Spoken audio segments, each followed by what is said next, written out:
Hey guys, it's Nina from Roadie Free Radio. In this clip, Larry talks to Mark Agnesi, vintage guitar expert and general manager of the legendary store in LA, Norman's Rare Guitars. Here, Mark tells the story of how he learned that a great guitar player is only as good as their songs. If you want to hear more from Mark, you can listen to the full episode, number 120 from January 28th, 2019. Thank you for listening. Thank you for subscribing. Here's Larry and Mark Agnesi.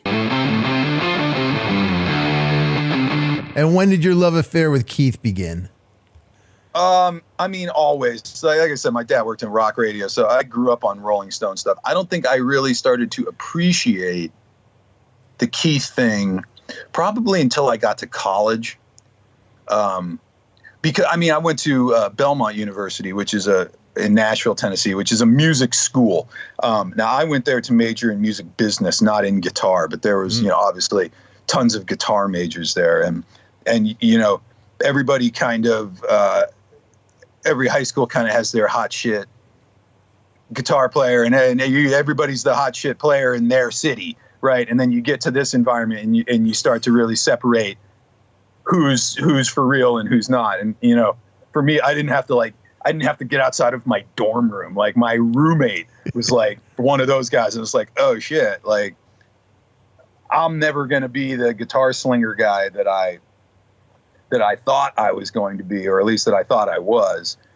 And that's when I started to really grasp rhythm over licks. Yeah.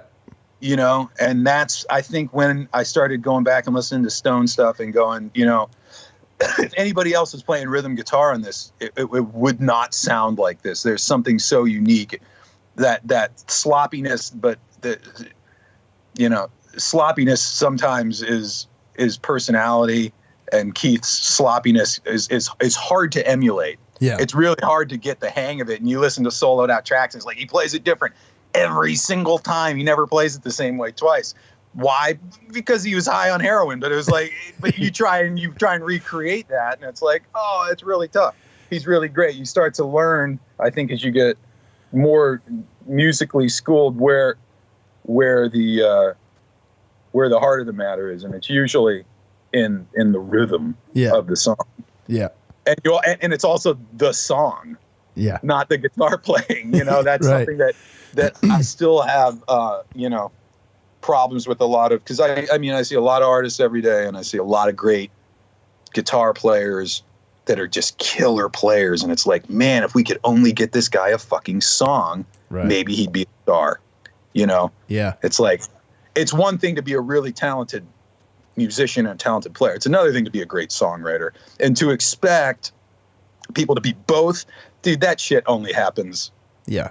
Very, very rarely. I mean, most of the great songs that you love throughout history, for the most part, were not written by the artists. They're written by songwriters. Yep. You let the people who are gifted at writing the songs write the songs. You let the gifted performers perform the songs. So I think that the problem where people say rock's dead or guitar's dead and stuff, it's like, it's not. There's more great players right now than I think there have ever been. It's the songs, rock songs have kind of died. Yeah. And until we start getting better records for these guys to play on, it's going to be hard for it to cross back over again. And I think that, the songs are what's most important, and people lose sight of that. Yeah, absolutely. Hey, what's happening, roadies? It's Larry here. Just wanted to thank you so much for listening to this short clip. I really hope you got something out of it. If you can take 2 seconds to head over to iTunes and drop us a review or a comment, we would greatly, greatly appreciate it. Keep listening, keep coming back, stay healthy out there, and remember, no roadies, no rock and roll.